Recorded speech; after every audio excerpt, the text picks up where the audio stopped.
All right, guys. I decided just to go live early this morning. Let's just get it done. Let's have a conversation. Wild water park stories. And I want to hear from you guys. I've opened up the chat. You guys can add a comment, add your wild water park story. But in the meantime, we're just going to listen to this groovy music that I just found out that I could add to my lives.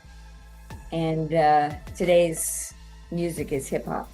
So I'm just gonna wait a minute and see if anybody joins us.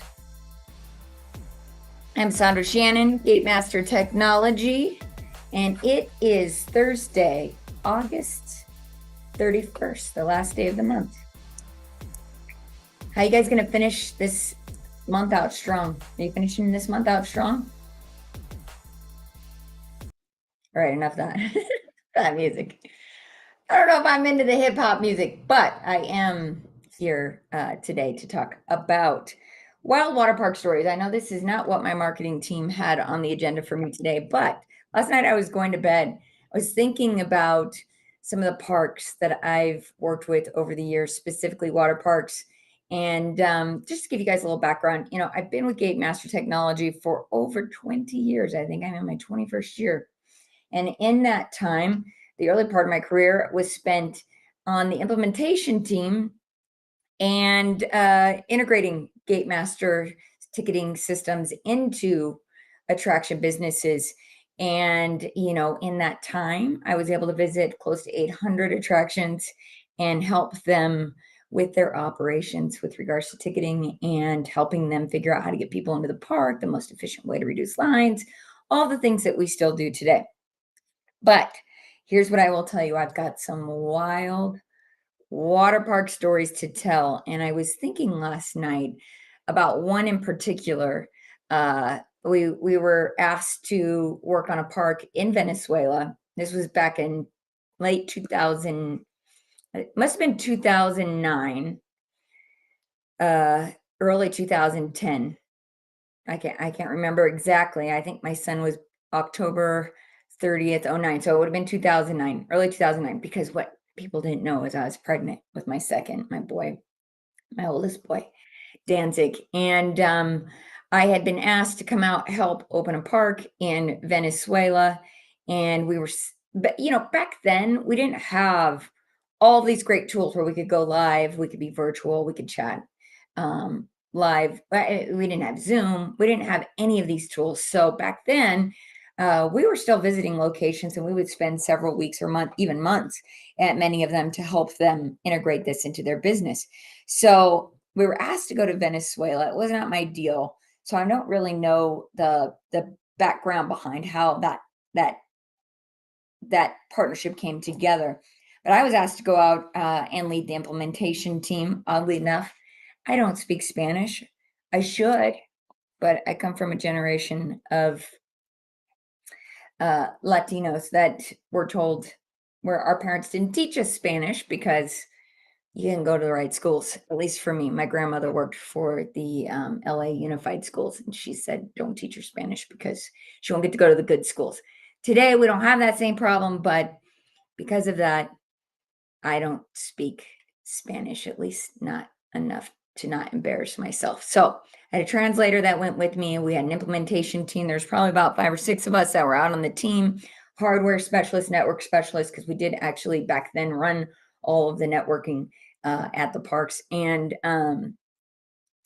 yeah, so here's my wild water park story.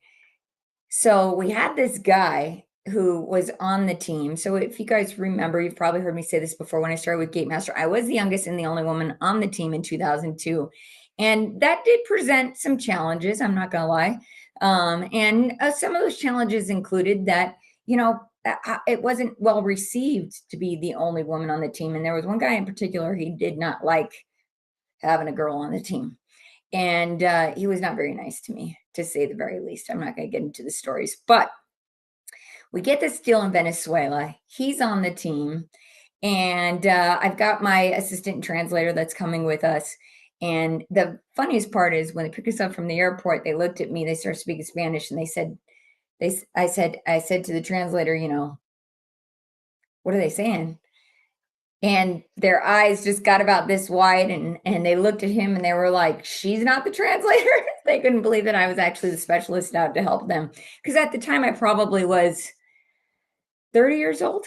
I think Dan was born when I was 30. So I was just probably 29, almost 30 years old. And they couldn't believe that I was out there. Now, what's funny about this story is they had given us very specific instructions when we got off the plane on who was going to pick us up and what was going to happen, and what not to do so we didn't get kidnapped, because I guess the airport there's the high chance of kidnapping of US citizens at the time. So they gave us very specific instructions of what to do, and sure enough, this dude did not like me, gets kidnapped. Supposedly some police officer told him to get into a cab, and he just listened, which is exactly what they said not to do. So he gets kidnapped, right?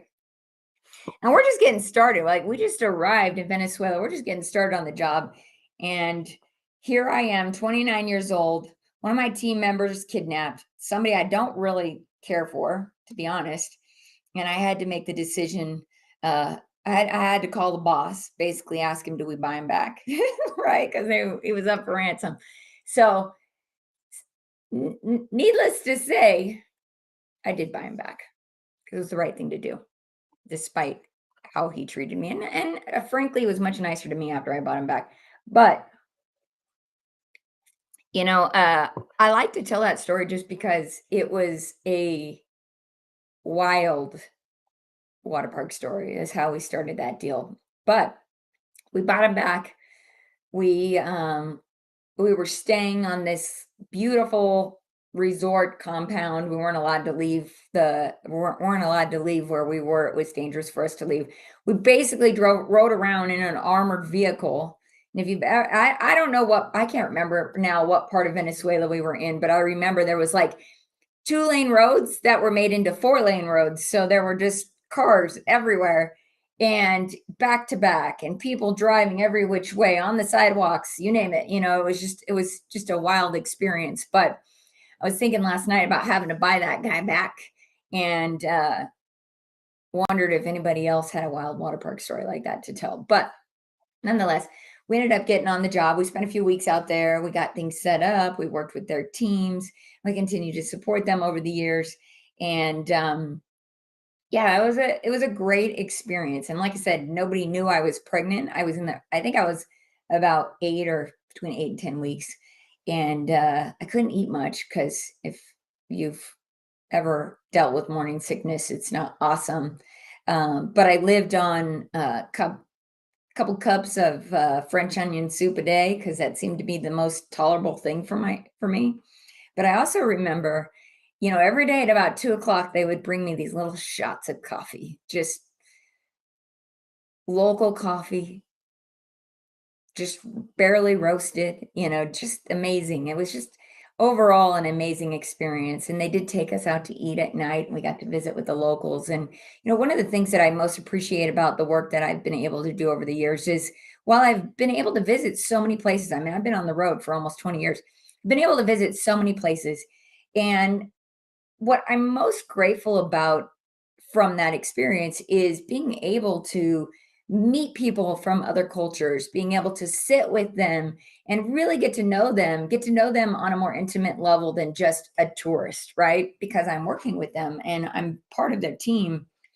And that was probably one of the best things. When people ask me, what I would thank my younger self for, I thank my younger self for being brave enough to travel in some interesting circumstances at time, being brave enough to do that.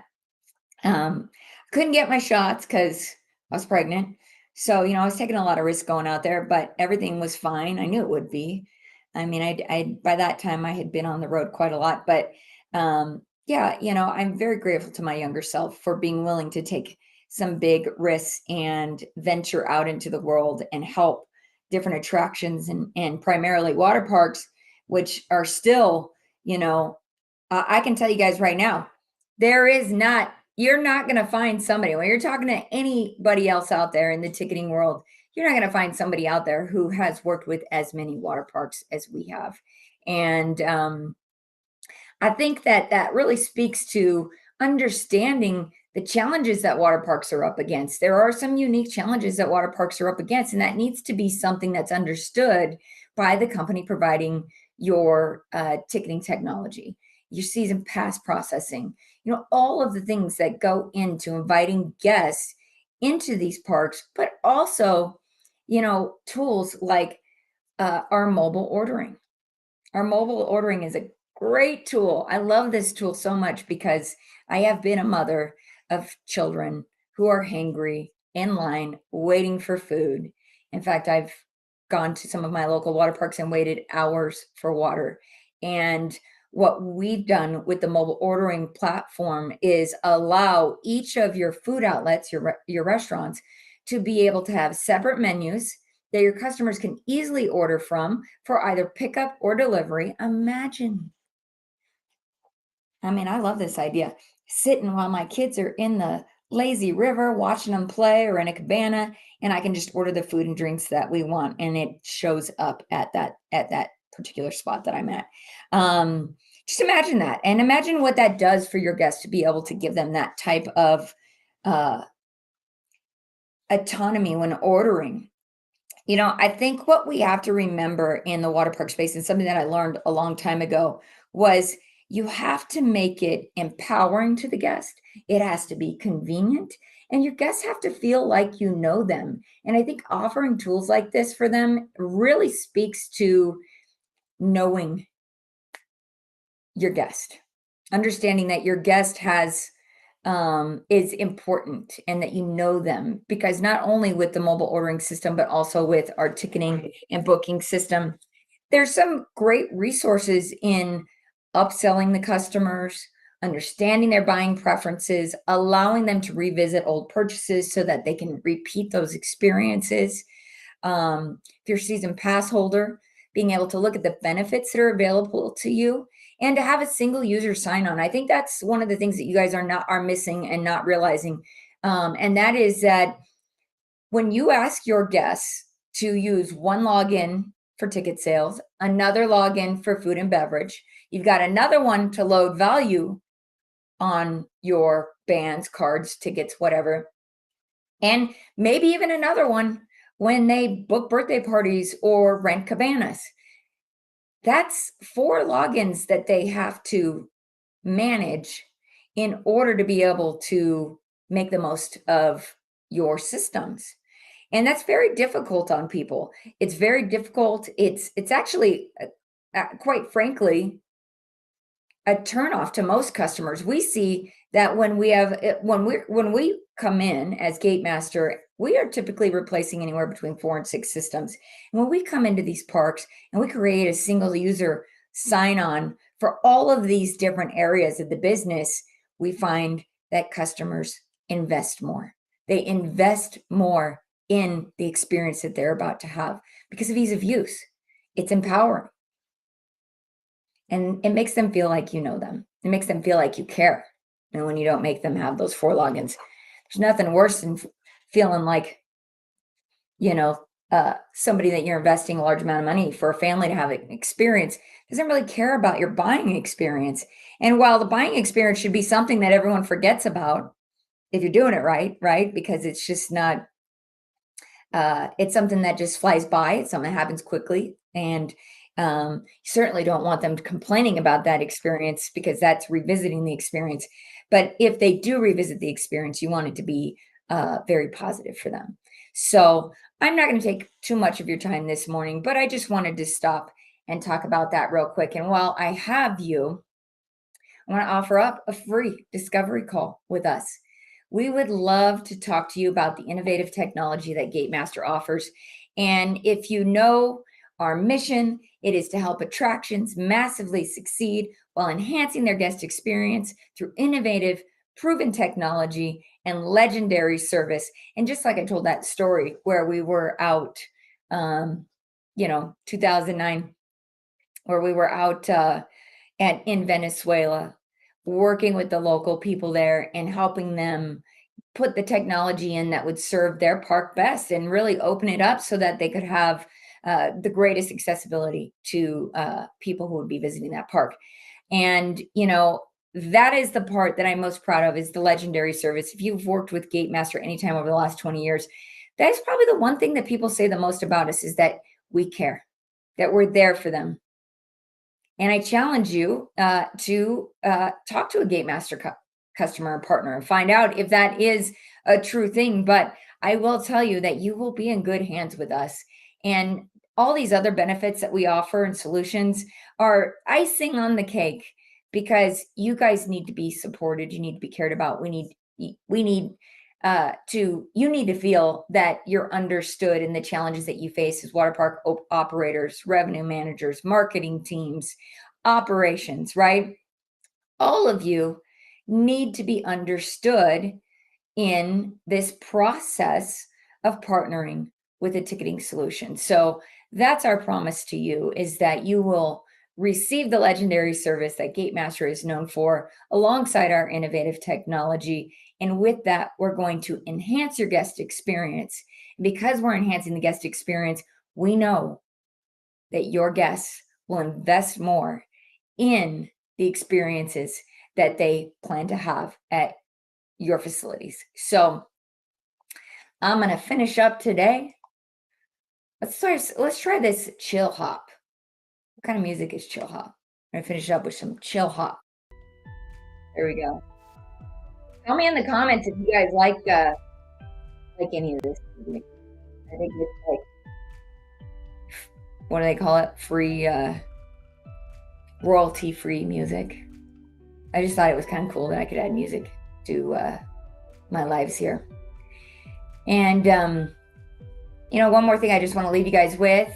If you have a moment to like our LinkedIn page, we have the most amazing social media intern whose goal was to reach 1,000 followers last week. She did that, and she's reset her targets. And actually, I think word on the street is she's going to be offered a permanent position in the company here soon. So just to keep her on that roll, I hope that you will like our LinkedIn page and become a part of our community, whether you're a partner of ours or not, just so we can keep you up to speed on some of the things that are happening with the technology. I think a lot of times we just don't know what our options are. So I'm here to tell you those options, and we can keep you up to date on what that looks like. Also, before I let you go, how many of you guys are going to be attending the IAPA Connects meetup at Meow Wolf? Because if you're going to be there, hit me up. I would love to say hello, spend some time with you, and get to know you a little better. So IAPA meetup. Gatemaster is a sponsor for that event because it's one of our local attractions, and I would, like I said, love to connect with you there. So before I sign off, it is always my promise to you that if you need help from me or you have questions about water parks, attractions, or even ticketing solutions, whatever that looks like, you don't need to be one of my partners for me to be of service. But if I don't have the answers to your questions, or it's something outside of my expertise, my promise to you is that I will help you find the people who do and connect you with them. So I've been in this industry a long time. I know a lot of people, and I think my hair and face are very familiar to people. At least that's the feedback I get. I get back when I meet people at events, they always say, I recognize the hair. So I guess I'm not going to be dyeing those grays out anytime soon, because then nobody's going to be able to find me. Tell me your wild water park stories in the comments. Let's keep this conversation going. Have a great Thursday, and, be great. Go out there and be great, guys. I'll talk to you soon.